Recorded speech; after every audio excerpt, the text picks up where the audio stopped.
Dalam rangka meningkatkan kesadaran dan kepatuhan masyarakat terhadap peraturan lalu lintas, Polres Lubuk Linggau menggelar Operasi Patuh Musi 2025 yang dilaksanakan secara serentak mulai dari tanggal 14 Juli 2025. Operasi ini merupakan bagian dari agenda nasional yang bertujuan menciptakan situasi lalu lintas yang aman, tertib, dan lancar di wilayah hukum Kota Lubuk Linggau. Fokus utama dalam operasi Patuh Musi adalah penegakan hukum terhadap pelanggaran lalu lintas yang berpotensi menyebabkan kecelakaan.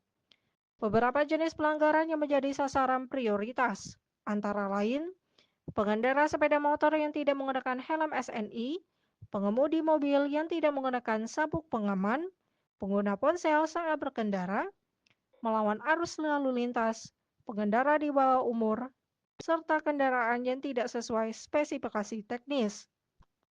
Kapolres Lubuk Linggau, AKBP Aditya Bagus Arjunaidi, mengimbau seluruh masyarakat untuk mendukung pelaksanaan operasi Patuh Musi ini dengan menjadi pelopor keselamatan berlalu lintas, mematuhi aturan yang berlaku, serta mengutamakan keselamatan sebagai kebutuhan.